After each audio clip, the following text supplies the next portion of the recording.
What's good, YouTube? How you guys feeling, man? It's been a very long day, but we finna get into, this One Piece chapter 1189. I've been meaning to do a video about this and break this down, but I've been busy vlogging and whatnot, but and responding to some of the Naruto fandom, but we finna get right into this chapter before the next chapter comes out next week.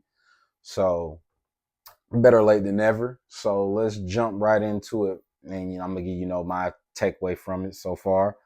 In this chapter, of course, we have Imu completely overwhelming Luffy, stabbing him again with the sea god sword. And of course he has him pinned to the tree, a giant tree right now.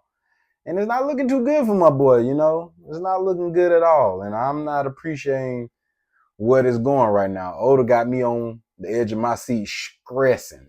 And I mean stressing. Like, that's crazy, my boy, getting, pinned down by some swords. And, now you got the Naruto fandom sitting here talking about some Luffy's sword level. And that's crazy. Like, that's blasphemy. It's really asinine. And, Usopp suddenly senses that something is wrong with Luffy, of course. My boy is finally getting some of his credibility. His observation hockey is, slowly developing and, getting some Usopp, content. And I can't wait for my boy to, really tap into his powers for real, for real. And of course, Loki recalls a conversation with Shanks telling him about the world government and king of the world, as Shanks stated. And Loki went on a journey to go revenge his father, even though Shanks recommended that he don't do that and prepare for war. But Loki being Loki decided to go search for this king of the world, and on his voyage he couldn't even reach him in so many words. So it's like he wasted time. And we skip to Emo empowering the Holy Knight Summers and Killingham with the ancient weapons, with 19, well, with one of the ancient weapons out of the 19 from 800 years ago.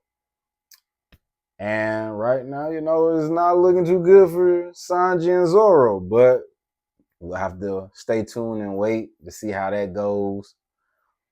And we skip back to Emu, who is about to, execute Luffy with one of the 19 weapons that he has summoned. It's an axe, of course. And before he, executes Luffy, Gaban steps in, blocks the attack.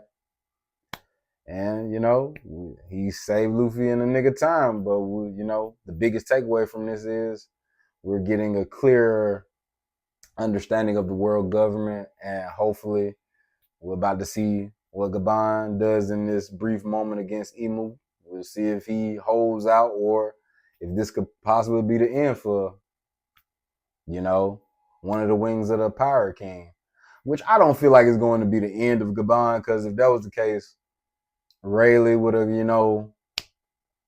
been taken out by Blackbeard or Kizaru way back when. But I don't feel like, even though I don't think Blackbeard or Kizaru could take, Rayleigh, but let Rayleigh tell it, Blackbeard probably could have took him out. But, as always, you guys give me your feedback on it, on what you think about this chapter. And of course, like I said, the Naruto fandom getting a big one off because, Luffy's impaled and, he's sword level. Y'all need to stop with that, man. Because if we send Tama over there and, she make him eat one of her, dumplings, you know how that's going to go. Just saying. So, Naruto really Tama level if we just going to keep it a bean. But, you guys make sure you like, comment, share, and subscribe, man. the Taylor familia is only growing. And, you know, we're going to keep breaking down these chapters one chapter at a time. And tell me what, you know, what other content you guys would like to see me do, anime-wise, of course. And, you know, we'll talk about it, chop it up. But until next time, peace.